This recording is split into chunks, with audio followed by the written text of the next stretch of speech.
iblis. Iya. Karena Nah, iblis berhasil. berhasil. Apa yang Anda dapatkan dari hasil kerja iblis yang begitu bagus untuk Anda? Tujuannya bukan ke situ, Bang. Lah, Tujuannya Andanya, yang bukan masalah tujuan, Anda yang saya tanya. Apa yang Anda dapatkan dari cara kerja, dari keberhasilan iblis ini membunuh Yesus? Apa yang Anda dapatkan? yang kita dapatkan. Kristen dapatkan apa? Yang kita dapatkan, Bang, melalui tadi kematian Yesus ini tadi, kita melihat dia bisa apa? Dia bisa mati Menyelamatkan. dan terus bisa bangkit dari antara orang mati. Menyelamatkan Anda kan? Bisa mati di antara orang mati. Artinya walaupun mati, kalau dia mempertahankan kebenaran, berarti bisa ada harapan untuk dibangkitkan kembali.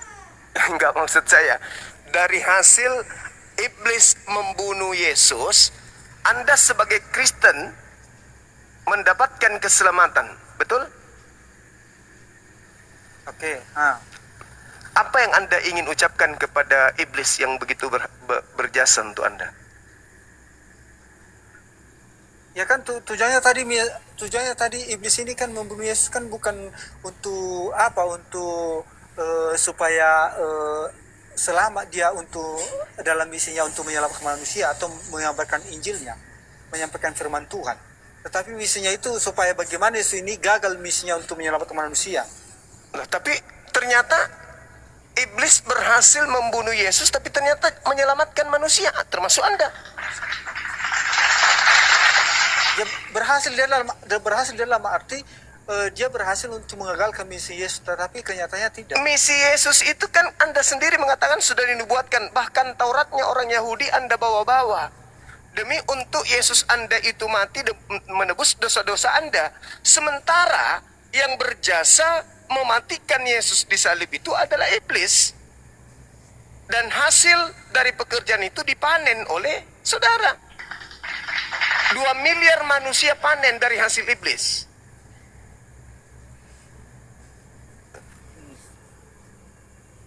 Anda sadar di situ? Makanya saya bertanya, siapa yang keluar dari kubur ini? Konsepnya itu, cara penyampaian abang itu bisa diterima dan bisa juga dibantah. Oke. Sebelum Anda bantah, sabar dulu. Saya ulang lagi pertanyaan saya untuk yang ketiga kalinya. Siapa yang menginginkan kematian terhadap Yesus? Tuhan atau iblis? Tuhan itu tidak pernah menginginkan kematian Yesus. Berarti iblis. Iya. Berhasil tidak iblis? Berhasil. Oke, baik. Anda punya kitab? Silakan Ya. Anda bacakan kepada saya Yohanes 14 nomor 30. Yohanes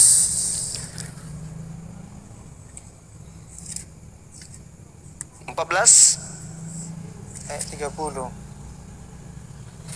Oke. Tidak banyak lagi aku berkata-kata dengan kamu, sebab penguasa dunia ini datang dan ia tidak berkuasa sedikitpun atas diriku. Oke. Apa kata Yesus terkait iblis? Berkuasa atau tidak berkuasa? Tidak berkuasa. Berhasil tidak iblis menguasai Yesus dibunuh? Maksudnya gini loh Bang ya. Yang saya maksud tadi, berhasil iblis membunuh Yesus, tapi lihat manusia. Bukan berarti iblis itu langsung dia membunuh Yesus. Bukan. Ya, berarti apa bedanya? Apa bedanya? Iblis yang merasuki Yudas, ujung-ujungnya apa? Berhasil. Sementara Yesus mengatakan, aku yang memilih engkau yang 12 dan satu di antaramu iblis, yaitu Yudas. Yohanes 6 nomor 70. Berhasil gak iblis? Berhasil. Nah, sementara Yesus mengatakan, iblis sedikit pun tidak berkuasa atas diriku. Berarti yang dibunuh oleh iblis di atas salib ini siapa? Ayo, maksudnya Bang. Bukan, yang maksudnya di sini kalau saya ambil Bang? Di dalam tadi di dalam Yohanes 14 ayat 30 ini, tidak banyak lagi aku berkata-kata kepadamu, disampaikan kepada muridnya maksudnya di sini, sebab penguasa dunia ini datang dan ia tidak berkuasa sedikit pun atas diriku. Maksudnya di sini ayat 31-nya, tetapi supaya dunia tahu bahwa aku mengasihi Bapa dan bahwa aku melakukan segala sesuatu yang seperti yang diperintahkan Bapa kepadaku. Bangunlah, marilah kita pergi dari sini. Jadi di sini maksudnya di sini, Bang. Gimana maksudnya? Gimana? Di sini Iblis maksudnya tadi di ini, sini, iblis tadi ini tidak berkuasa kan? nggak berkuasa. Oke. Tapi kan dia berhasil untuk apa? Apa? Menghasut manusia. Berarti Yesus kalah. Ya, kita tanya dulu. Atas dasar apa misalnya Yesus berkuasa, dia menguasai apa umat manusia pada saat itu? Yesus siapa? Yesus mengatakan aku tidak dapat berbuat apa-apa dari diriku. Seperti ini dulu contohnya, Bang, ya. Seperti ini dulu contohnya. Iya. Tuhan Yesus tidak bisa mengintervensi Abang. Contohnya. Iya. Tuhan Yesus tidak bisa mengintervensi Abang, tetapi iblis bisa menggoda Abang untuk menjatuhkan Yesus. Seperti itu kira-kiranya, Bang. Nah, sekarang iblis datang melalui Yudas.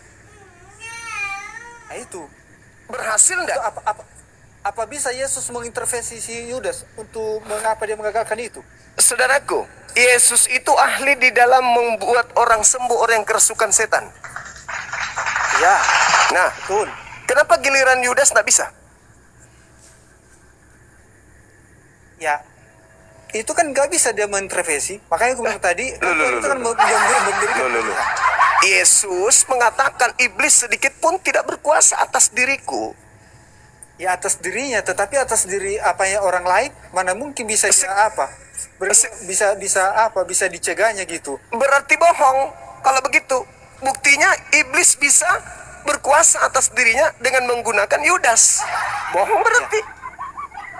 Pada kesempatan yang sama sebelumnya juga, bahwa waktu Yesus misalnya dibawa ke padang guru untuk dicobai, kan tuh iblis tidak berkuasa, tidak bisa. Itu aja nggak berhasil. Mengendalikan. Itu aja berarti. Dengan kata lain, Yesus kalah siasat. Dia mengatakan tidak berkuasa sedikit pun atas diriku. Tapi ternyata berhasil. Atau jangan-jangan yang digantung ini bukan Yesus. Yesus asli sudah terangkat. Iblis tidak berhasil. Enggak juga, Bang. Dari Matius 28 tadi kita mengetahui bahwasanya. Tunggu dulu. Hmm.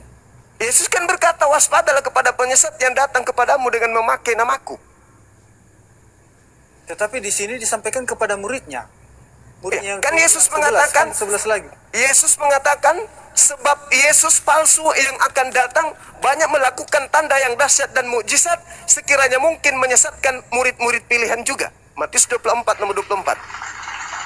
Makanya Yesus mengatakan, waspadalah, bangunlah, jangan kau tidur, berdoalah supaya kau jangan jatuh dalam percobaan.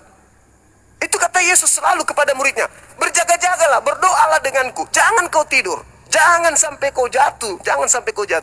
Itu kata Yesus. Nah, kalau dia katakan Yesus, penyesat itu datang akan menyesatkan orang pilihan juga, lantas Anda mengatakan murid-muridnya itu tergoda, berarti betul nubuatannya. Penyesat itu datang memakai nama Yesus dan berkata, akulah Kristus. Itu akan menyesatkan orang-orang pilihan juga. Ya, tetapi kan yang di dalam Matius 28 ini tadi, Bang, dia mengatakan kepada muridnya, perintah yang pernah ku sampaikan kepada kamu. Nah sekarang oke. Artinya di situ kan Lanjut. Nah, di sini tadi saya ulangi lagi dong, Bang, ya, biar supaya lebih apa Nomor 20. yang di dalam nomor 20 tadi.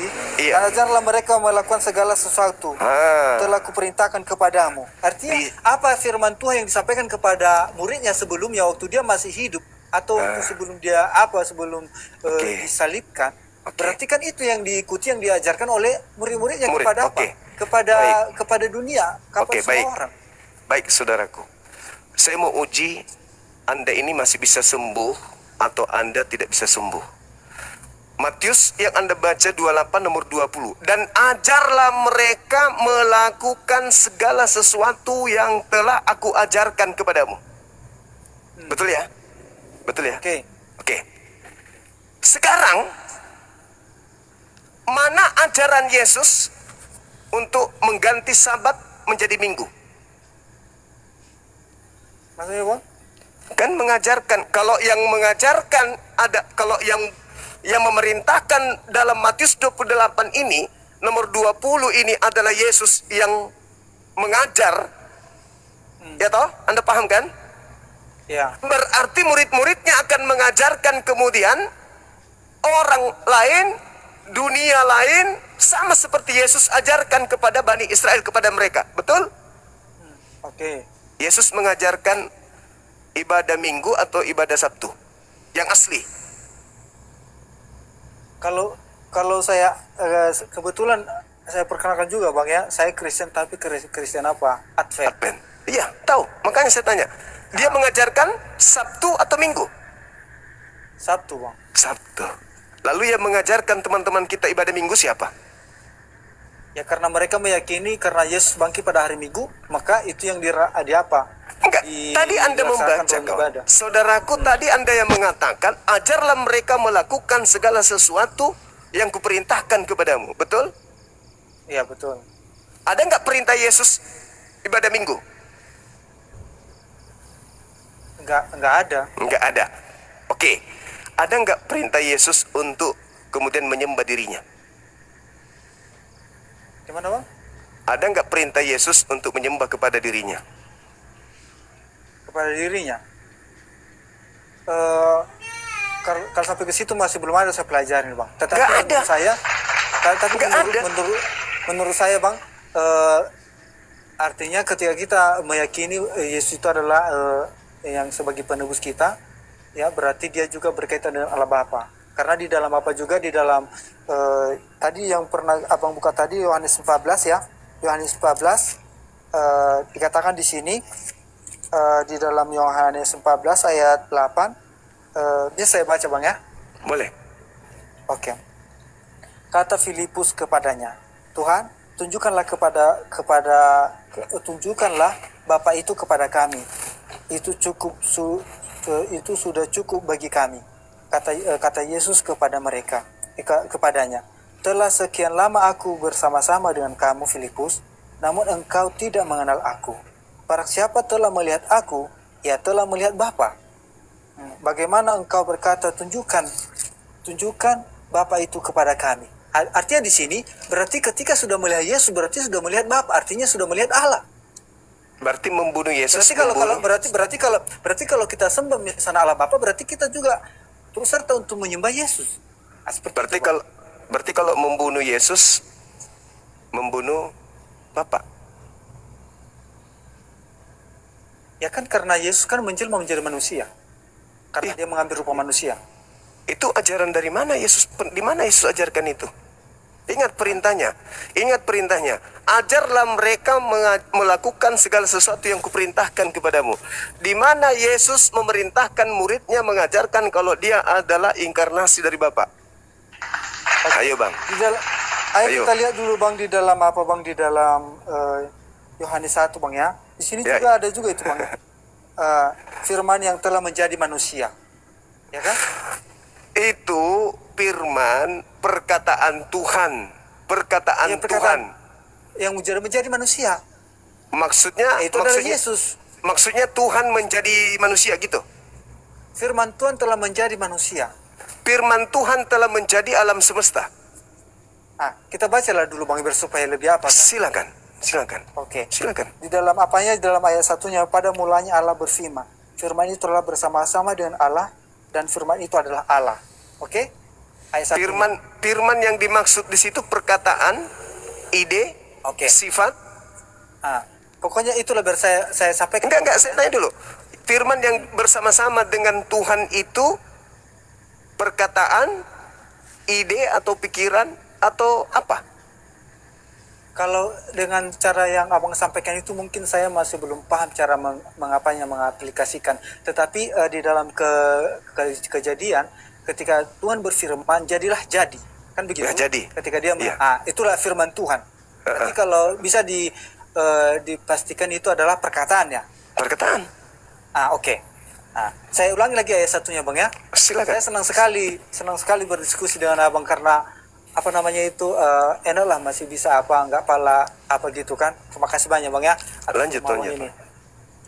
Di sini dalam ayat 1-nya itu dikatakan pada mulanya adalah firman saya ulang lagi, pada mulanya adalah firman, firman itu adalah bersama-sama dengan Allah, dan firman itu adalah Allah. Berarti kita tahu tadi firman itu adalah bersama-sama dengan Allah, dan firman itu adalah Allah. Berarti Allah sendiri firman itu. Ayat kedua, dan ia pada mulanya bersama-sama dengan Allah. Sekarang ayat 3-nya, dan sesuatu dijadikan oleh dia, dan tanpa dia tidak ada sesuatu pun yang telah dijadikan, segala yang telah dijadikan. Dalam dia ada hidup, dan hidup itu adalah terang manusia. Terang itu bercahaya dan dalam kegelapan. Dan ayat 14-nya Bang, ayat 14-nya kita sampai lagi, firman itu telah menjadi manusia. Jadi daging, Bang. Di sini. Nah, itu. Nah, ayat 14-nya, firman itu telah menjadi manusia dan diam di antara kita. Artinya di antara manusia, kan begitu kan? Di dalam kita. Dan kita telah melihat kemuliaannya, yaitu kemuliaan yang diberikan kepadanya sebagai anak tunggal Bapa, penuh kasih karunia dan kebenaran. Di sini baru saya dapat Bang. Untunglah saya belajar sama Abang ya. Mungkin dalam ayat 14 ini katanya tadi diberikan kepadanya sebagai anak tunggal. Di dalam Yohanes Yohanes 3 ayat 16, karena begitu besar kasih Allah akan dunia ini, sehingga ia telah mengaruniakan anak yang tunggal, supaya setiap orang yang percaya kepadanya tidak binasa, melainkan memperoleh hidup yang kekal. Jadi melalui ayat yang saya pelajari ini, saya jadi semakin tambah pengetahuan saya, Bang. Oke, boleh saya jelaskan?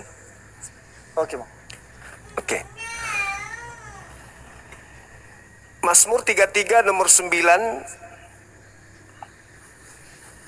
Mazmur 33 Bang ya. Atau Matius 4 nomor 4. Coba dibaca.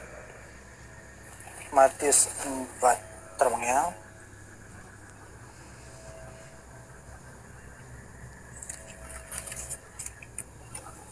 Matius 4 ayat 4. Tetapi Yesus menjawab, ayat tertulis, manusia hidup bukan dari roti saja, tetapi dari firman yang keluar dari mulut Allah. Oke. Jadi manusia ini hidup dari apa? Dari firman yang keluar dari mulut Tuhan. Sekarang Yesus itu firman yang keluar dari mana? Ini kan pada saat, kalau kita ambil dalam ini kan pada saat dikatakan si pencobaan di padang gurun. Ini pada saat iblis menawarkan kepada dia, jadikanlah batu itu menjadi roti. Ya. Tetapi apa kata Yesus kepada ular itu? Kata Yesus. Bukan. Yesus yang berkata kan, manusia hidup bukan dari roti saja, tapi dari setiap firman yang keluar dari mulut Tuhan. Kata Yesus kan? Oke. Berarti firman yang keluar dari mulut Tuhan kan? Iya, oke. Ada berapa firman yang keluar dari mulut Tuhan? Ya, setiap misalnya kan kita tahu tadi Bang, setiap firman Tuhan yang disampaikan itu adalah Allah sendiri. Artinya firman Tuhan yang dia sampaikan kan mulai isi Alkitab ini semua. Nah, tadi Yohanes 1:14, dan firman itu telah menjadi daging. Oke. Apa masalahnya? Kenapa dia jadi Tuhan? Kan kita juga firman yang keluar dari mulut Tuhan jadi daging. Bedanya di mana? Ya kan ini masalah kehidupan tadi yang dimaksud ini di dalam apa tadi Bang? Di dalam Matius 4 ayat 4 ini tadi. Tetapi Yesus menjawab, ada tertulis, manusia hidup bukan dari roti saja, tetapi dari setiap firman yang keluar dari mulut Allah. Artinya gini, yang dimaksud di sini Bang, bukan kita memiliki kehidupan itu bukan hanya dari makanan badan kita aja, tetapi dari firman Tuhan juga kita memperoleh apa? Bedanya dengan Yesus apa Bang? Bedanya dengan Yesus apa? Bisa nggak Yesus hidup tanpa makan?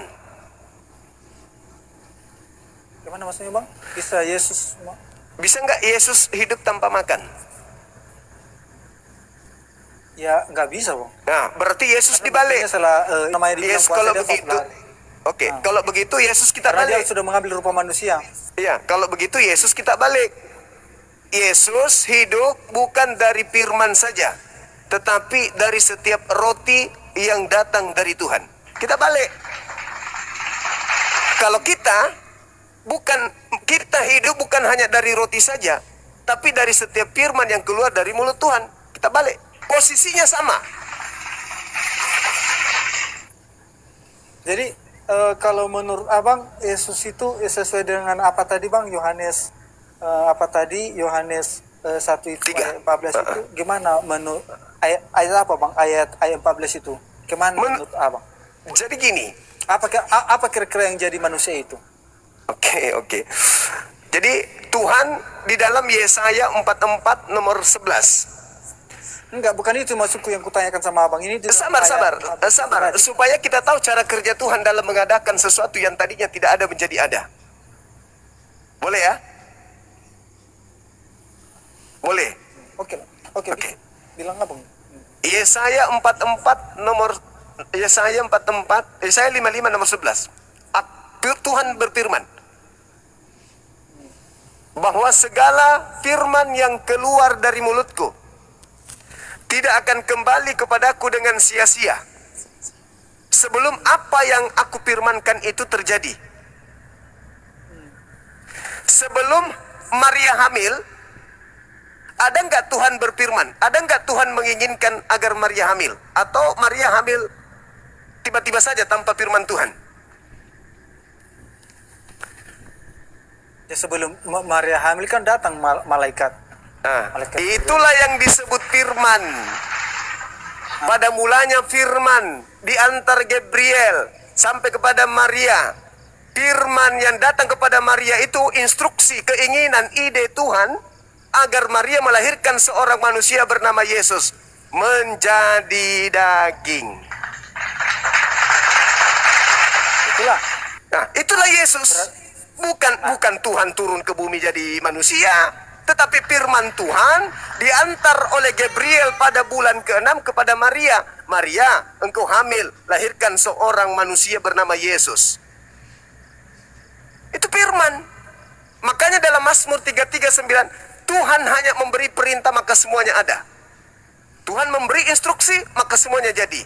Innama amruhu idza arada syai'an ayyakula lahu kun fayakun. Tuhan menginginkan A, maka Tuhan mengatakan jadi. Tuhan menginginkan Adam lahir, tercipta tanpa ayah, tanpa ibu. Jadi. Menginginkan Hawa lahir, jadi, tanpa ibu. Jadi. Menginginkan Yesus lahir tanpa ayah, jadi.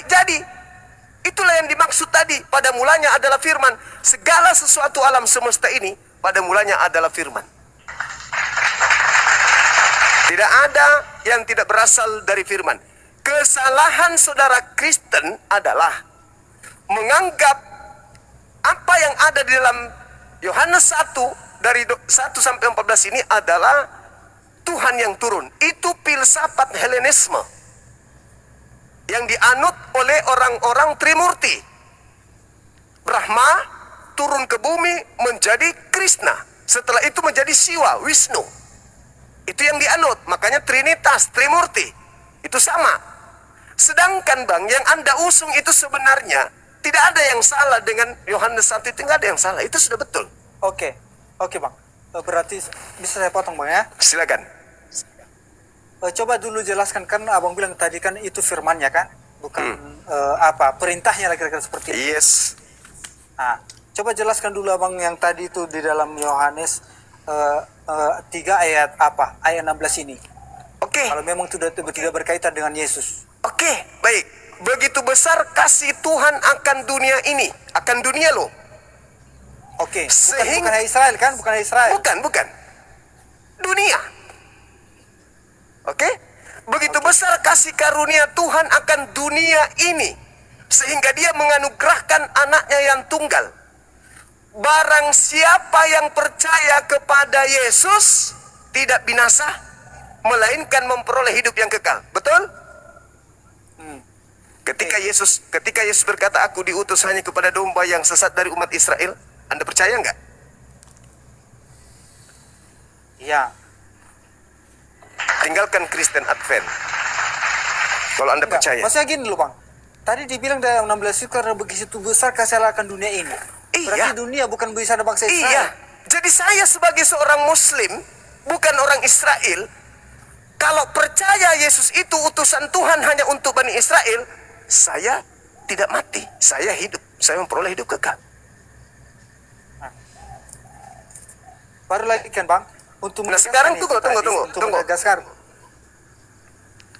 Dunia harus percaya Yesus adalah nabi, Yesus adalah Mesias untuk Bani Israel. Itu sesuai dengan pengakuan mulutnya. Aku diutus hanya kepada domba yang sesat dari umat Israel. Matius 10 nomor 5 nomor 6. Yesus berpesan kepada ke-12 muridnya agar jangan ke bangsa lain, melainkan pergi kepada domba-domba yang sesat dari umat Israel. Yohanes 17 nomor 3. Hidup kekal itu adalah mereka mengenal Engkau satu-satunya Allah, Tuhan, Eloah yang benar, dan mengenal Yesus Kristus yang Engkau utus. Saya ingin bertanya kepada saudara, menurut Yesus, kita yang di luar Yahudi memperoleh hidup yang kekal apabila Yesus kita kenal sebagai Tuhan atau utusan Tuhan? Sebagai Tuhan, Bang. Di mana ya yang dalilnya? Kok jadi tabrakan? Dengar. Yohanes 17 nomor 3. Hidup kekal itu adalah mereka mengenal Engkau satu-satunya Tuhan yang benar dan mengenal Yesus yang Engkau utus. Yesus dikenal sebagai Tuhan atau sebagai utusan Tuhan untuk memperoleh hidup yang kekal. Menurut Yesus. Sebagai Tuhan, Bang. Sebagai Tuhan, Bang. Kenapa? Satu-satunya Tuhan tadi yang mana? Gini, tadi abang bilang tadi kan, Yesus itu sebagai utusan untuk sebagai nabi maksud abang atau sebagai Tuhan. Tapi menurut keyakinan saya sebagai Tuhan. Dari mana saya ambil? Enggak, hidup kekal dulu. Sabar dulu. Hidup kekal, Yohanes 17 nomor 3. Hidup kekal menurut Yesus mengenal dia sebagai Tuhan atau sebagai utusan Tuhan. Yang mana tadi bang, nomor berapa saya baca dulu bang? Yohanes 17 nomor 3. Yohanes 17 ayat 3. Biar kita buka dulu bang, supaya jangan bisa disimpulkan. Nanti saya jawabkan nggak apa. Ayat 3 bang. Silakan. Inilah hidup yang kekal itu, yaitu bahwa mereka mengenal Engkau satu-satunya Allah yang benar dan mengenal Yesus Kristus yang telah Engkau utus. Oke, di sini dikatakan diutus ya bang ya. Judul besarnya kita ambil dulu di sini, duka cita yang mendahului kemenangan. Nah, jadi duka cita itu judul besarnya bang. Bukan itu, sorry bang. Doa Yesus untuk murid-muridnya. Oke, doa Yesus untuk murid-muridnya. Murid-muridnya selamat memperoleh hidup kekal kalau mengenal Yesus sebagai diutus untuk menyelamatkan dunia, maksudnya itu bang, supaya kita iya, sebagai apa? Mengerti bang. Diutus Yesus untuk menyelamatkan dunia. Iya, menyelamatkan dunia. Kalau dunia mengakui dia sebagai utusan, maka dunia selamat. Tapi kalau dunia mengenalnya sebagai Tuhan itu sendiri, dari mana selamatnya? Mana dalil pengakuan Yesusnya? Ayo. Oke. Bersupaya apa tadi bang ya? Kenapa saya yakin kalau Tuhan Yesus itu adalah Tuhan? Loh, berarti saudaraku, sabar dulu. Berarti Anda sudah membantah hidup kekal. Selamat, Anda tidak hidup kekal berarti. Simpel kan? Gini loh bang. Tadi waktu di dalam Yohanes 14 ayat 8 sampai 9, waktu kata Filipus, tunjukkanlah kepada kami Bapa itu. Tapi datang Yesus mengatakan, apabila engkau telah melihat aku, engkau telah melihat Bapa gitu. Jadi itu untuk memberikan keyakinan kepada saya pribadi. Ketika saya melihat Yesus, berarti sudah melihat adalah Bapa gitu. Sebagaimana firman Tuhan dikatakan dalam dalam Yohanes 14 ayat 8 dan 9 ini, Bang. Dengarkan saya. Menurut Yesus, Bapak yang mengutusnya itu bisa dilihat nggak? Bapak yang maksudnya yang di Bapak yang mengutus Yesus itu bisa dilihat nggak? Nggak bisa. Berarti Filipus ini bodoh. Karena dia minta supaya Bapak itu diperlihatkan kepadanya. Nah, bukan begitu bang. Karena mereka kan untuk memperdalam misalnya pengetahuan. Oh enggak. Bukan. Gini bang. Kenapa saya bilang tadi nggak bisa dilihat Allah yang mengutus atau Allah Bapa yang mengutus? Sebagaimana Musa waktu dia mendapatkan hukum yang ke-10 atau mendapatkan hukum untuk perintah untuk mengeluarkan bangsa Israel. Apa dibilang Tuhan kepadanya? Tinggalkan kasutmu, karena di mana kamu berada, kamu sudah kudus tempat kamu berada di situ. Jadi pada saat datang Yesus itu datang sebagai api. Jadi kalau datang Allah Bapa sebagai api, bahkan ketika Musa mendapatkan hukum Taurat atau hukum yang ke-10, itu tidak bisa bertatapan muka dengan Tuhan. Karena cahaya kemuliaan Tuhan itu sangat luar biasa. Nah, disitulah kita lihat bahwasanya apabila kita tidak bisa kita melihat apalagi sebagai orang yang berdosa. Nah, makanya tadi saya bilang tadi, kita nggak bisa melihat Allah Bapa yang mengutus Yesus. Nah, itu. Jadi maksudnya di sini utusan itu adalah supaya kita mendapatkan hidup yang kekal. Di dalam apa tadi Bang ya? Di dalam apa tadi? Di dalam Yohanes 17 ayat apa tadi ya? Ayat 14. Ayat 3. Ayat 3 inilah hidup yang kekal. Itu yaitu bahwa mereka yang mengenal Engkau telah satu-satunya Allah yang benar-benar mengenal Yesus Kristus yang telah Engkau utus. Jadi artinya ketika misalnya kita kalau saya ambil misalnya pengertiannya ayat ini Bang ya, ayat 3 ini Yohanes 17 ini, artinya ketika kita mengenal Yesus ini, karena Yesus telah menyelamatkan, telah mengalahkan maut, artinya sudah mengalahkan maut ini, artinya orang bisa mendapat hidup kekal. Artinya bagaimana kebaikan Tuhan untuk misinya untuk menyelamatkan umat manusia. Kalau kita ambil ya Bang ya, karena di sini doa Yesus untuk murid-muridnya. Jadi kalau saya baca dari ayat satunya ini, mungkin kita bisa dapat maknanya. Tapi maknanya saya ambil di sini Bang adalah melalui Yesuslah kita mendapatkan hidup yang kekal itu. Tanpa misalnya pengorbanan Yesus di kayu salib atau maka tidak ada keselamatan. Maka orang tidak akan bisa mendapatkan hidup yang kekal. Jadi gini saudara, tadi Anda sudah mengakui iblis menginginkan kematian. Oke. Dan Yesus mengatakan iblis tidak akan berhasil membunuh aku. Gak berhasil.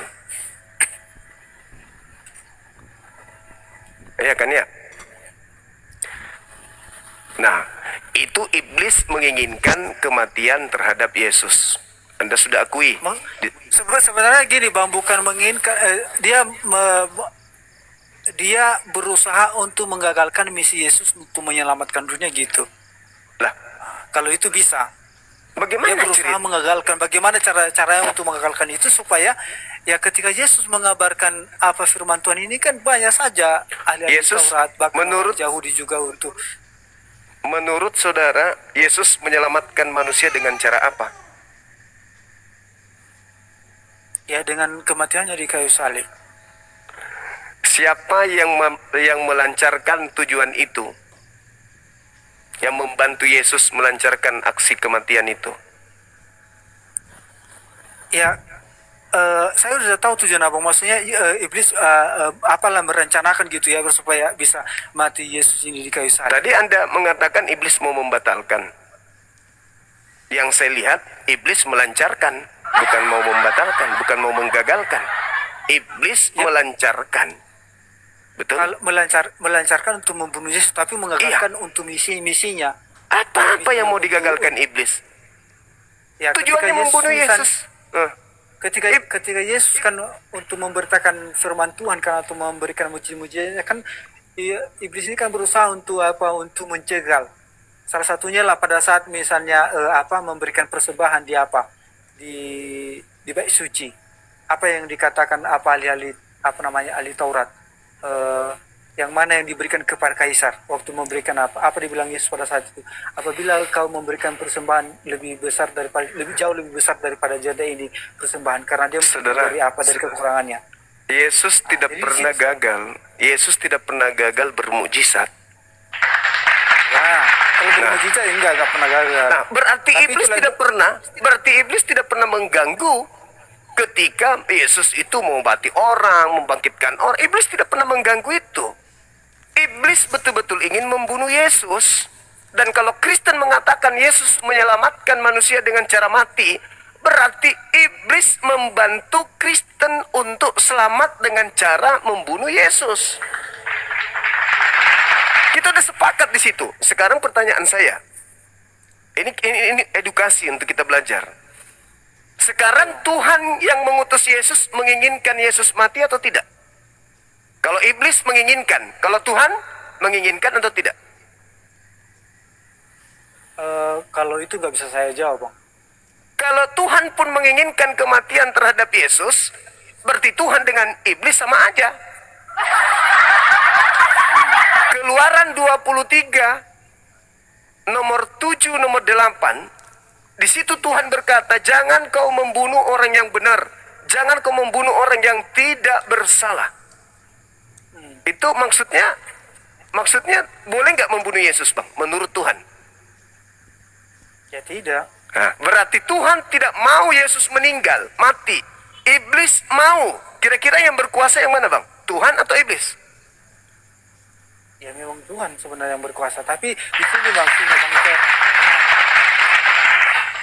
oke. Di sini maksudnya Bang, kenapa lewat kematian Yesus kita bisa diselamatkan? Artinya ketika Yesus mati di kayu salib lalu bangkit di antara orang mati, melalui kebangkitannya inilah dia menyampaikan ketika Yesus sudah bangkit, jadi dia menyampaikan kepada muridnya atau kepada pengikut, kepada saya, damai sejahtera kutinggalkan kepadamu. Artinya dia memberikan pengharapan walaupun kita mati, apabila kita hidup dalam kebenaran, percaya kepada Yesus, ajaran Yesus, ya, maka kita bisa diselamatkan, bisa dibangkitkan apabila Yesus datang kali kedua. Saudaraku, ajaran yang Anda sampaikan itu ajaran yang memang mengenakkan di kuping. Ya memang itu kenyataannya Bang. Firman Tuhan juga mengatakan kepada kita seperti itu. Jadi yang tadi itu nggak dianggap. Jangan kau membunuh orang yang benar, itu nggak usah. Itu bukan firman Tuhan. Yang firman Tuhan ajaran Paulus aja gitu. Ya, kalau kita lihat tadi kan Bang, kalau kita lihat dari penyaliban Yesus ini kan itu kan di baliknya semua itu kan seruan dari apa? Dari apa? Dari umat lah pada saat itu, dari betul. orang Israel. Salibkan. Jadi kalau menurut itu melanggar firman Tuhan enggak? Menurut pengertian Abang lah dulu, mengalami pengertian Abang itu yang mendorong manusia pada saat itu di sekitar itu yang mengatakan salibkan dia. Itu menurut pengertian Abang itu iblis atau Tuhan? Iblis. Berarti disitulah Abang mengerti bahwasanya iblis itulah apa? Berusaha untuk apa? Tetapi Tuhan sebenarnya apa? Makanya dikatakan di dalam di dalam firman Tuhan. Berarti Tuhan kalah kan? Itu ayat berapa dikatakan situ Bang? Apa dikatakan? Kalau bisa cawan ini lalui daripadaku, tetapi janganlah jadikan kehendakku, jadikanlah kehendakmu. Jadi artinya kehendak Bapak Yesus mau mati atau tidak? Dibiarkan Tuhanlah itu misalnya terjadi supaya misinya itu untuk menyelamatkan dunia itu tercapai. Karena kenapa? Kalau Tuhan Yesus tidak terjadi, misalnya kalau Tuhan Yesus misalnya tidak akan bukan berarti Tuhan itu langsung membunuh Tuhan Yesus, Allah Bapa itu bukan itu, tetapi dia misalnya ya karena dia sudah berusaha untuk menyampaikan misalnya mujizat, membagikan orang mati,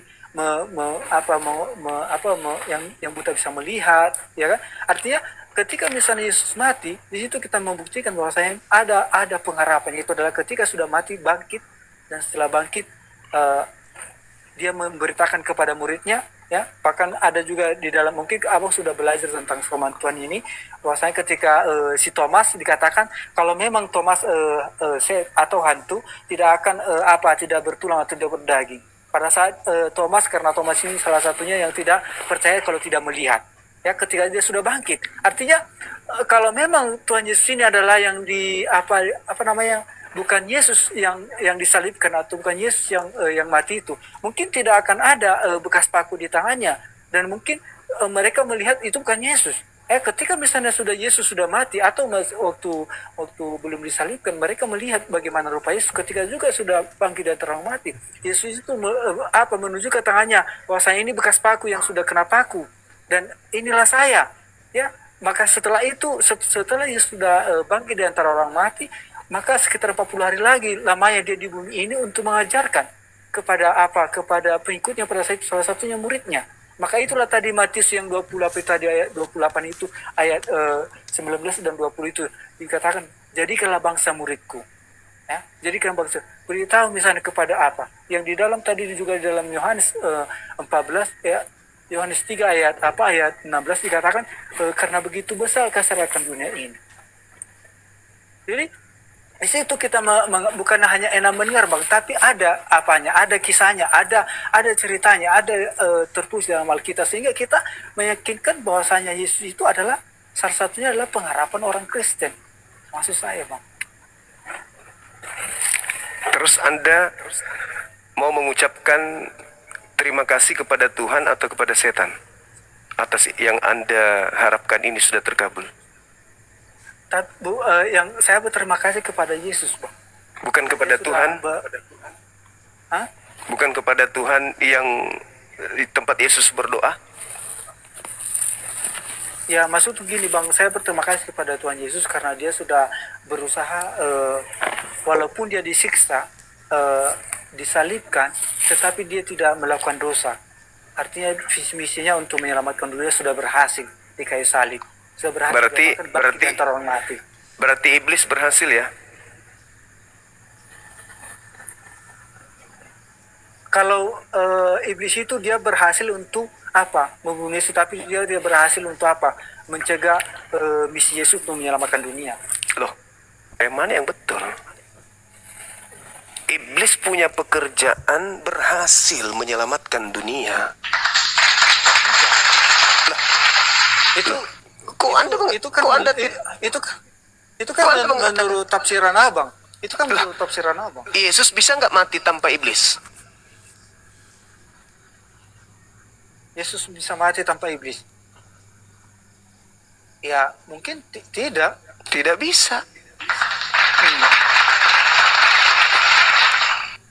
Lalu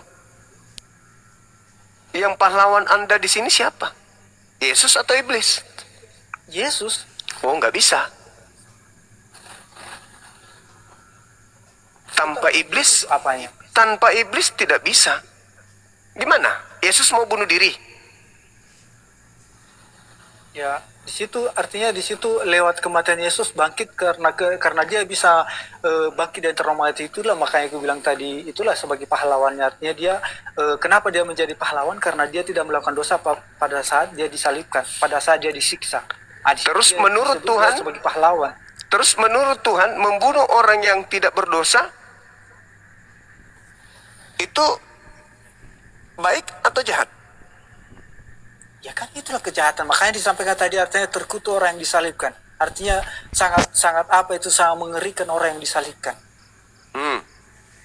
Berarti Yesus ini dikutuk. Ya artinya penderitaan itu dia mau apa? Dia mau menderita seperti itu karena misinya untuk menyelamatkan dunia, Bang.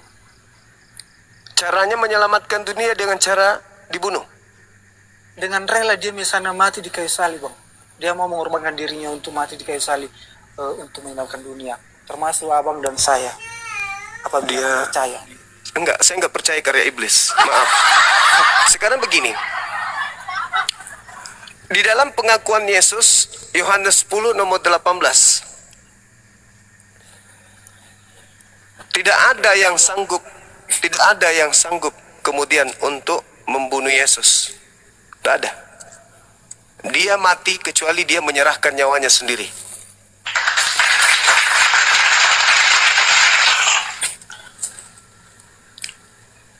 Apa tadi Yohanes 10 tadi, Bang? Iya, nomor 18.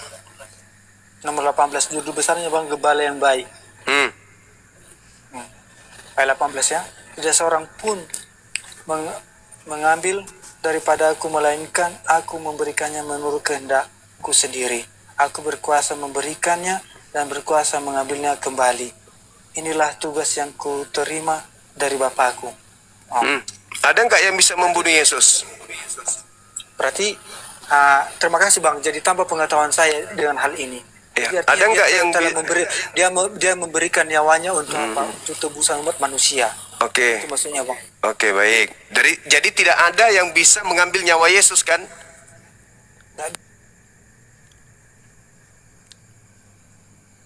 Nggak bisa ada mengambil nyawa Yesus, tapi lewat apa itu tadi, lewat pengantaran manusia itu tadi untuk menyelidiki. Iblis berhasil nggak mengambil nyawanya? Bukan mengambil, iblis itu bukan mengambil nyawa Yesus, Bang, tapi apa? Tadi yang menginginkan kematian kepada Yesus siapa, Bang? Yang menginginkan kematian? Yang menginginkan kematian Yesus tadi ya. Kalau iblis itu kan dia berencana untuk mengagalkan misi Yesus, itu aja intinya. Kok misi terus Anda sebutkan ini? Bung, Anda punya agama Kristen, misi Yesus datang ke dunia adalah mati. Itu konsep di agama Anda. Dia turun ke bumi untuk mati. Nah, iblisnya ini mencegat Yesus untuk mati atau memerintahkan orang-orang membunuh Yesus? Mana yang betul, Bang? Kalau saya ambil di sini dari kalimat ini tadi Bang ya, di dalam ayat apa ini tadi, gembala yang baik. Artinya kalau kita lihat misalnya gembala yang baik itu bagaimana supaya menyelamatkan apanya gitu, ternanya atau domba-dombanya, dia berusaha menyelamatkan. Karena pernah juga mungkin abang pernah dengarkan juga disampaikan bahwasanya 99 dombanya dalam kandang, tapi satu yang hilang, dia akan berusaha mencarinya itu. Artinya karena saya sampaikan tadi dalam karena begitu besar kasih Allah. Artinya walaupun misalnya tidak berharga di mata manusia, tapi berharga kita di hadapan Tuhan. Ya, sekali lagi saya ulang, Bang. Yesus turun ke bumi itu untuk mati, kan? Menurut konsep keyakinan Anda, siapa yang kemudian membantu Yesus untuk mencapai cita-citanya mati? Iblis, kan? Kalau yang dari cara abang menerangkan itu berarti kalau membantu berarti direncanakan Bang, direncanakan kerjasama iblis dengan Tuhan, kan kira-kira seperti itu kalau abang mengalihkan pembicaraan kita ini. Anda yang menganggap kerja iblis itu jalan selamat, berarti kerjasama antara iblis dan Yesus menyelamatkan Anda. Jadi kontesnya Bang bukan kerjasama Bang. Yang kontesnya itu tadi iblis berencana untuk mengagalkan misi Yesus untuk apa? Untuk mengabarkan atau keselamatan. Salah satunya ketika Yesus nanti disalibkan, mungkin dia akan berbuat dosa atau menyalahkan Allah Bapa, kan kira-kira seperti itu. Nah, itulah misinya. Tapi ternyata ketika Yesus disalibkan, ketika Yesus disiksa, Tuhan Yesus tidak melakukan dosa. Maka sebelum Yesus itu kan Tuhan udah tahu dia sebelum dia disalibkan. Apa dia katakan? Kalau bisa cawan ini lalui daripada aku, tetapi janganlah jadikan kehendakku, jadikanlah kehendakmu yang jadi. Artinya misi iblis ini tadi berusaha dia mengagalkan itu. Artinya kalau Yesus nanti disalibkan, maka dia akan apa? Akan menyalahkan Allah Bapa dengan dia menderita sebagai manusia. Dia disalibkan. Tetapi ketika Yesus sudah disalibkan, Yesus sudah melakukan dosa, bahkan dia tidak menyalahkan Allah Bapa, sehingga dia bisa bangkit bangkit di antara orang mati. Dan dia membuktikan juga itu. Dan sebelum dia disalibkan, sebelumnya dia sudah menyampaikan kepada muridnya, saya akan mati pada hari ketiga, saya akan bangkit. Dan itu dia buktikan ketika dia tidak ada bangkit. Dibilang saya, Bang, anak manusia. Mungkin dibilang anak manusia karena oke lah Bang. Jadi itulah mungkin abang udah lebih fasih dengan ayat ini, Alkitab ini. Sekarang begini. Terima kasih juga Bang. Saya jadi ketika Anda Tuhan dengan belajar dengan abang. Sekarang begini. Ketika Anda berkata di dalam Lukas 22 Yesus berdoa, di mana dia mengatakan, biarlah kemudian cawan ini berlalu, tapi bukan atas kehendakku. Ini kan detik-detik penangkapan, kan? Iya. Artinya dia tahu sebenarnya dia mau disalibkan. Detik-detik penangkapan. Iya kan? Iya. Yesus berdoa. Kemudian malaikat turun memberikan kekuatan kepada dia. Betul? Di Lukas 22 itu.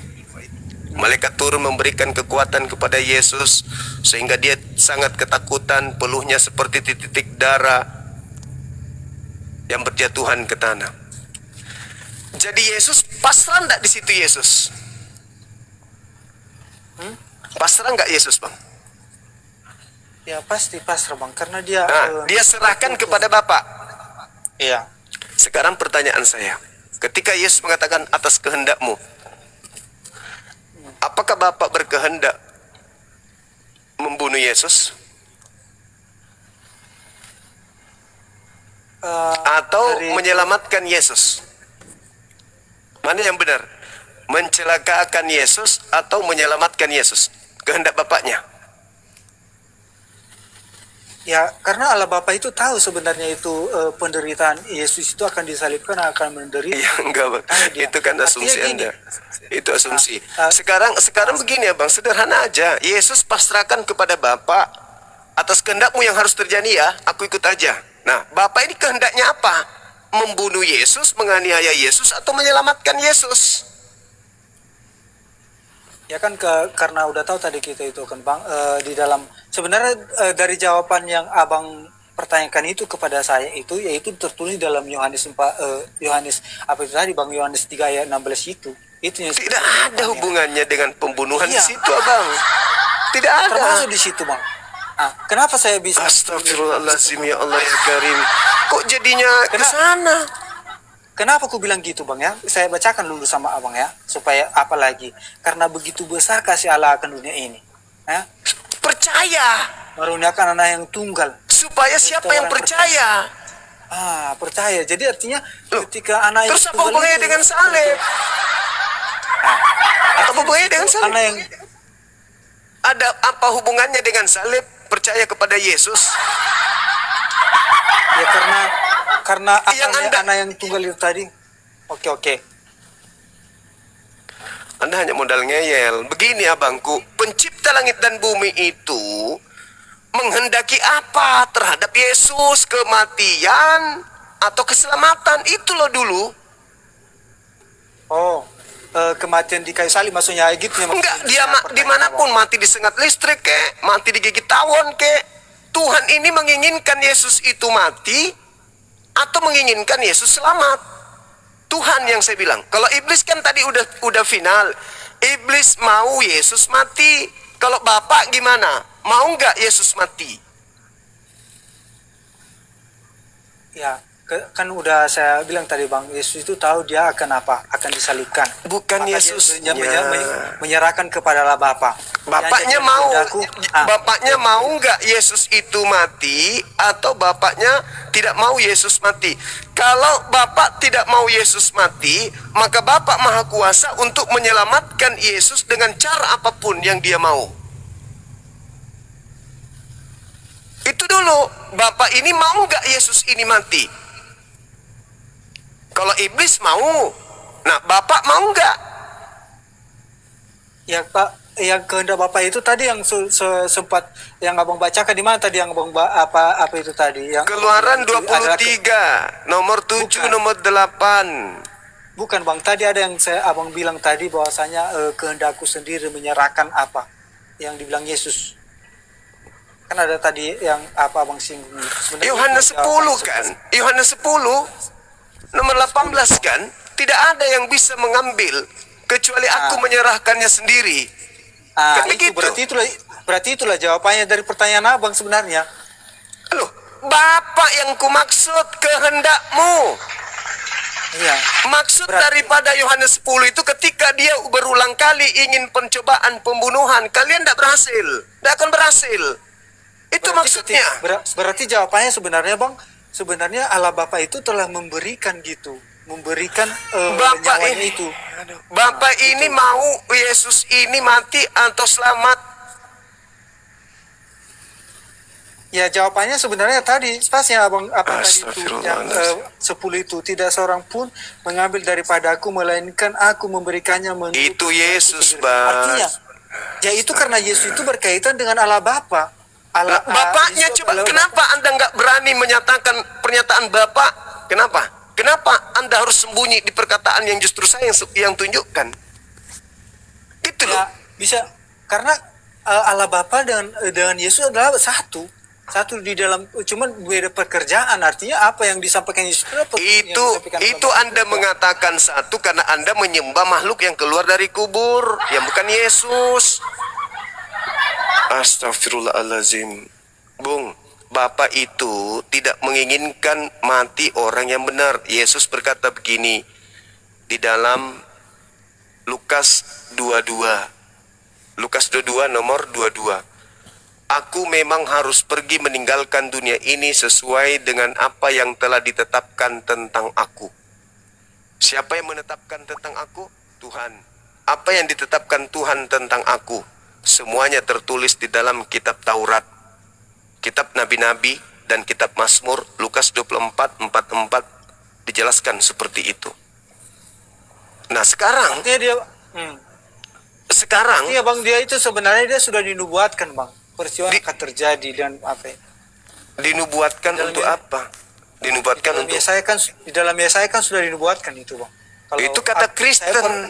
Itu tadi yang kupertanyakan samamu, Bung. Ini apa hakmu menggunakan ini sampai kamu asal perutmu aja asal ngomong.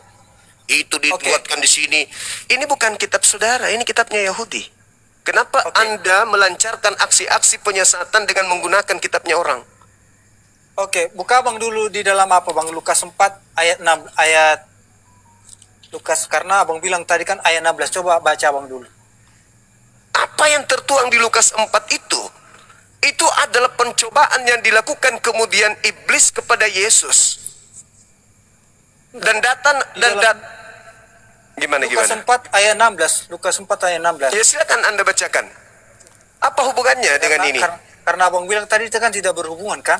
Memang nggak ada Sini hubungannya. katakan, Yesus ditolak di Nazaret. Hah? Oke, ayat 16. Ia datang ke Nazaret, tempat ia dibesarkan, dan menurut kebiasaannya ia datang Membacakan? mengatakan sahabat, ia masuk ke rumah ibadah, Membacakan melalui- Yesaya. dan berdiri hendak membaca dari kitab. Di kitab Yesaya. Yesaya. Artinya gitu. Artinya kita Yesaya Terus? ini kan sudah dibuatkan. Jadi Terus jemaahnya apa yang Yesus, jamaatnya Yesus di dalam bait suci itu Kristen maksudnya. Boleh rupanya orang Kristen masuk di rumah ibadahnya orang Yahudi, boleh. Gini maksudnya Bang, gini maksudnya tadi yang mau saya sampaikan itu artinya sudah dibuatkan dalam kitab Yesaya tentang tentang Yesus ini kan gitu. Tidak ada. Yesus membaca pada hari Sabat di tempat kelahirannya, masuk ke rumah suci, bait suci untuk membacakan kepada orang Yahudi kitab ini. Tidak ada hubungannya. Tentang nubuat tentang kedatangan Mesias. Astagfirullahaladzim. Tidak ada Mesias yang diutus untuk orang Kristen. Seluruh Mesias itu hanya untuk Bani Israel.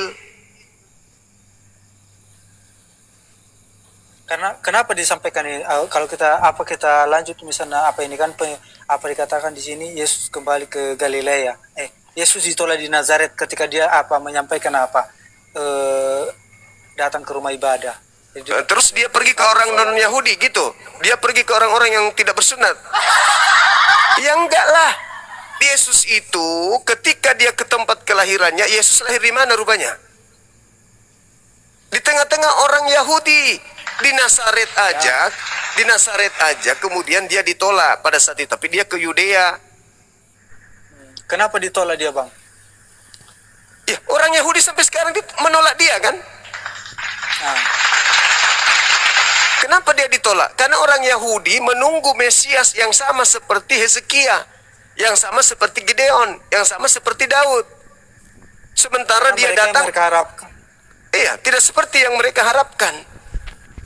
Karena nggak seperti yang mereka harapkan maunya datang dalam kerajaan, tetapi datang Yesus sebagai orang yang tidak terpandang gitu. Jadi tidak sesuai dengan harapan mereka, maka mereka akan tidak mengharapkan kalau disebut mereka ketika Yesus disalibkan di kayu salib kan mereka mengatakan adalah raja orang Yahudi. Jadi mereka tidak akan senang dipanggil adalah raja orang Yahudi karena dia adalah tidak lahir di dalam kerajaan gitu. Yang pasti gini saudara, saya hanya ingin mengatakan begini bahwa pencipta langit dan bumi tidak menginginkan kematian terhadap Yesus. Yang menginginkan kematian terhadap Yesus adalah Kristen dan setan. Ketika kemudian Yesus berusaha untuk disalib, Tuhan menggagalkan penyaliban itu. Oke, saya pertanyakan dulu sama Abang. Karena Abang bilang tadi kan Kristen menginginkan dan setan dan Kristen yang menginginkan kematian. Iya. Coba dulu jelaskan dari mana dalilnya. Sekarang siapa yang mau menginginkan kematian terhadap Yesus? Apakah Anda tidak? Kalau Enggak, saya tanya dulu. Saya tanya dulu. Tadi kan, Bang. Iya, saya tanya dulu. Apakah Anda tidak menginginkan kematian terhadap Yesus? Kematian kepada Yesus? Jujur, jangan jadi orang munafik. Anda mau Yesus mati atau enggak? Ya kalau saya pribadi Bang lewat kematian Yesus di situ saya percaya bahwa saya lewat kebangkitannya di situ saya mendapatkan pengharapan keselamatan. Berarti Kalau Anda Yesus mau? tidak akan- Hah? Berarti Anda mau Yesus mati? Ya bukan itu kontesnya Bang. Lah, kok berarti bukan kalau konteksnya? karena mati, Gimana ceritanya Anda Bukan selamat karena- kalau bukan Yesus karena- tidak mati? Bukan karena misalnya karena udah mati Yesus artinya kita bersyukur dia mati, bukan, tapi karena Yesus mati bangkit di antara orang mati, itulah sebuah misalnya sebagai kemenangan bagi saya pribadi gitu loh. Bagaimana bisa bangkit kalau nggak mati dulu? Roma 14 nomor 9, untuk itulah Yesus mati supaya dia dibangkitkan untuk menjadi Tuhan bagi orang hidup dan bagi orang mati. Ya, oke, pernah juga kami pelajarin itu kemarin sama Ustaz Yusuf ya. Artinya Tuhan atas orang mati dan hidup. Artinya kepada orang mati pun adalah untuk Tuhan. Artinya orang hidup untuk Tuhan. Artinya yang Tuhan itu bukan hanya berlaku kepada Tuhan itu bukan hanya dia berfungsi kepada orangnya yang hidup, tapi kepada orang yang mati juga adalah Tuhan atas berkuasa atas itu. Iya, itu Tuhan kalian yang keluar dari kubur. Kata Paulus dalam Roma 14, itu Tuhannya orang non-Yahudi. Tapi itu bukan Tuhannya Yahudi. Tuhannya orang Yahudi itu Elohim yang telah mengutus Mesias, yaitu Yesus. Nah sekarang kalau Kristen menginginkan kemudian kematian terhadap Yesus, apa bedanya dengan iblis? Sama-sama menginginkan kematian. Sedangkan pencipta langit dan bumi yang telah mengutus Yesus tidak mau Yesus itu mati, nggak mau. Kalau itu misalnya abang arahkan apa pola pikirnya ketika Yesus mati berarti itu keinginan iblis bersama orang Kristen, artinya karena mati Yesus itu salah besar itu pengertiannya itu bang. Tapi kalau bisa saya sampaikan sama abang, ketika Yesus mati di kayu salib bangkit, justru itulah orang Kristen percaya lihat kematian Yesus itu tadi, kita percaya bisa walaupun kita mati, kita yang hidup sekarang, maka kita bisa dibangkitkan kembali sebagaimana Yesus telah mati di antara orang mati dan bisa bangkit. Nah, itu kalau tolong tunjukkan kepada saya satu dalil di mana Tuhan menginginkan kematian terhadap orang benar demi untuk menyelamatkan orang-orang yang bersalah. Ini bang ya, makasih banyak bang. Di dalam Matius apa ini bang ya? Matius 5 ada di sini bang.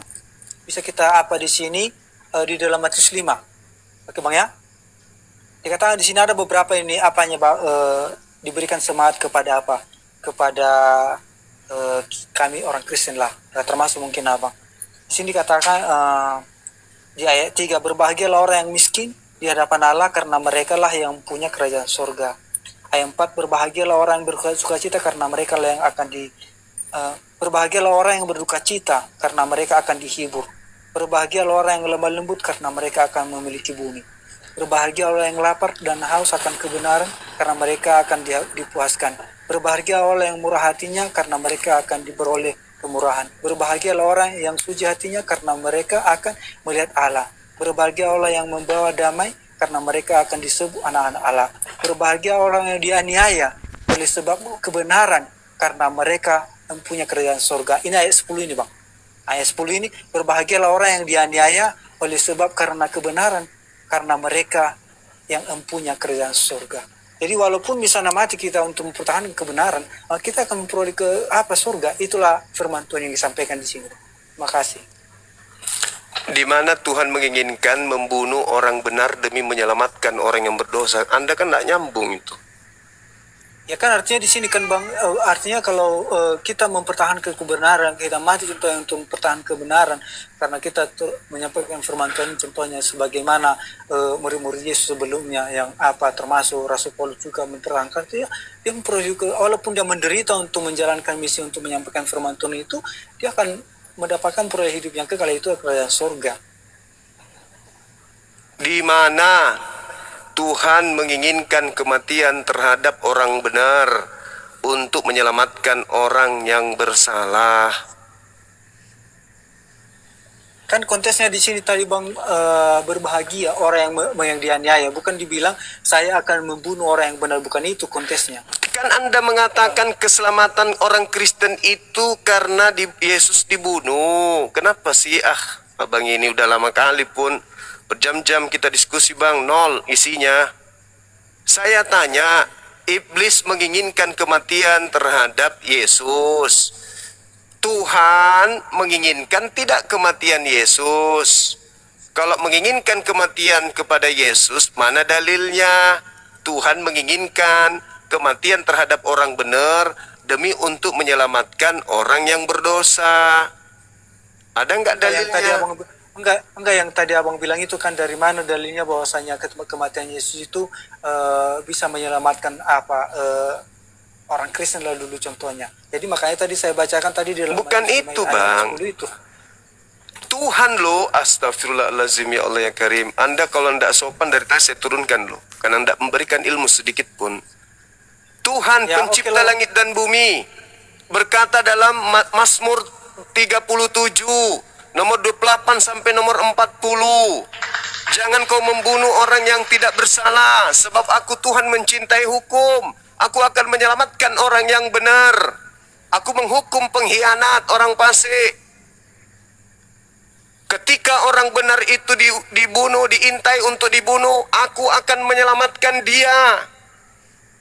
Amsal 21:8, orang fasik pengkhianat dijadikan tebusan kepada orang yang benar, dan fasik sebagai ganti orang yang jujur. Keluaran 23, jangan kau membunuh orang yang benar, jangan kau bunuh orang yang tidak bersalah. Yesus orang benar, Yesus orang yang jujur. Boleh nggak dibunuh menurut Tuhan? Nggak boleh. Jangan kau bunuh Yesus, tak boleh kau bunuh.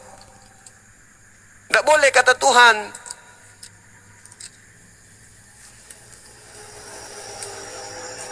Nah, ketika Yesus ini orang benar dibunuh, apakah menyelamatkan? Tidak. Tidak menyelamatkan. Kalau Yesus yang asli dibunuh, maka tidak menyelamatkan. Kenapa? Karena Yesus orang benar. Kalian bunuh. Yang ada adalah dosa. Aku tanya dulu sama abang dulu, yang membunuh Yesus ini Kristen atau orang Yahudi? Orang Yahudi yang kerasukan setan. Ya. Jadi artinya bukan jadi abang sudah menjawab sendiri loh. Udah menjawab sendiri, artinya bukan orang Kristen. Jadi orang Kristen, kenapa ada orang Kristen? Karena percaya kepada Menerima hadiah dari Yesus, dari iblis. itu beda konteksnya bang. Itu abang Coba saudara tunjukkan kepada saya, ada orang diselamatkan di Yahudi gara-gara membunuh orang benar. Tunjukkan di kitab ini. Gini loh, Tunjukkan di kitab ini. kalau seandainya contohnya kan bang, kalau Yesus itu mati di kayu salib dan tidak bangkit, mungkin kami tidak ada yang namanya Kristen. Karena tidak percaya Yesus itu bisa memberikan pengharapan kepada kami untuk bisa diselamatkan gitu.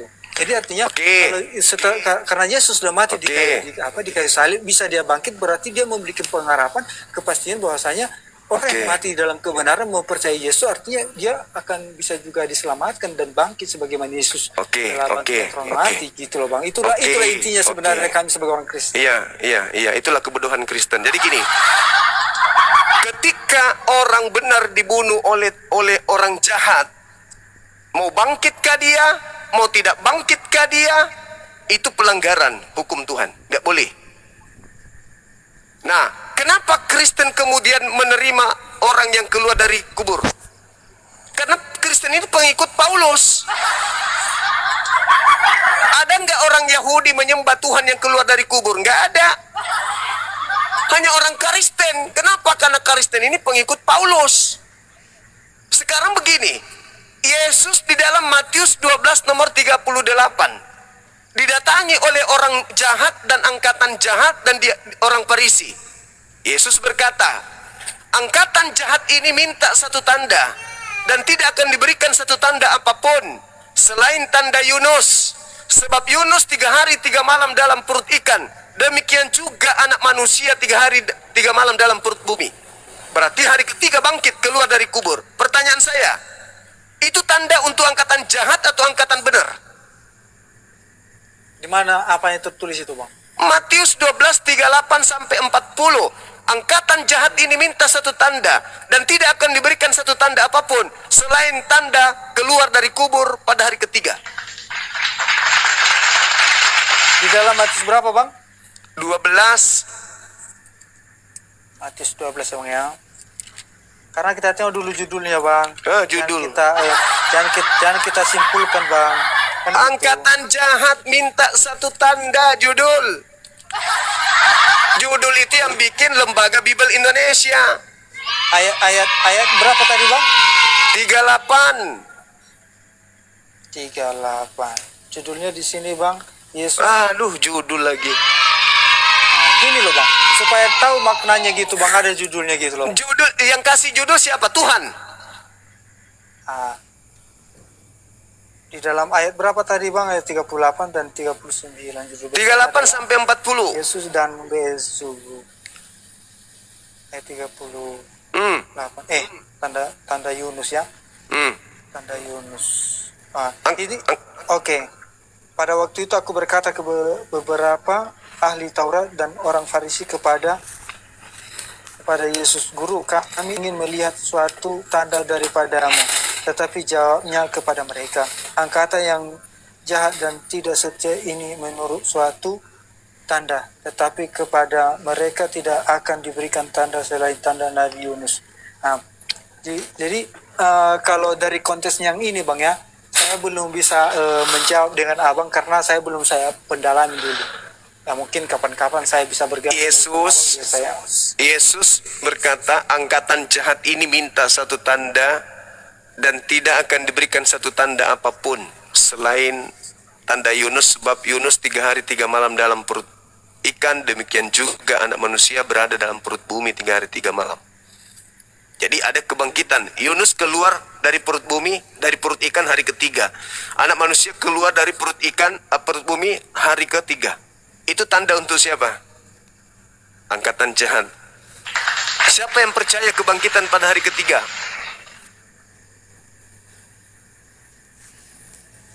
Oh, ini tentang Yunus ya bang ya. Ayat 40, sebab seperti Yunus tinggal di dalam perut ikan 3 hari 3 malam, demikian juga anak manusia akan tinggal di dalam rahim bumi 3 hari 3 malam. Pada waktu penghakiman, orang-orang Niniwe akan bangkit bersama-sama angkatan itu dan menghukum juga, sebab orang-orang Niniwe itu bertobat setelah mendengar pemberitaan Yunus, dan sesungguhnya yang ada di sini lebih daripada Yunus. Pada waktu bersama angkatan ini, dan ia akan menghukumnya juga, sebab ratu itu datang dari ujung bumi untuk mendengar hikmah Salomo, yang sesungguhnya yang ada di sini lebih daripada Salomo. Jadi di sini nggak ada dibilang di sini apa bang?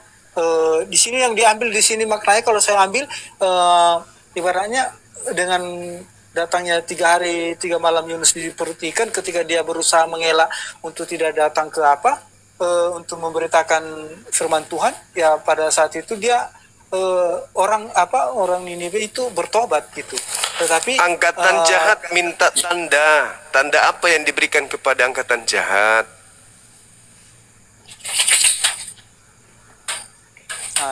Itu jadi di sini dikatakan ketika datang Yesus tadi dikatakan di perut bumi, dia maksudnya dikubur, artinya setelah itu bangkit dan terang mati, artinya lebih daripada si Yunus ini. Apanya kuasanya gitu yang dimaksud di sini kalau saya maknanya bang? Memang Anda cocok di gereja bangku. Memang cocok menjadi alat Yesus Kristus untuk menyesatkan banyak orang. Anda terlalu kuat memegang doktrin dan dogma, di mana Yesus sudah jelas-jelas mengatakan angkatan jahat minta suatu tanda dan tidak akan diberikan satu tanda apapun kecuali tanda Yunus. Angkatan jahat diberi tanda Yunus. Apa itu 3 hari 3 malam? Siapa yang percaya itu angkatan jahat.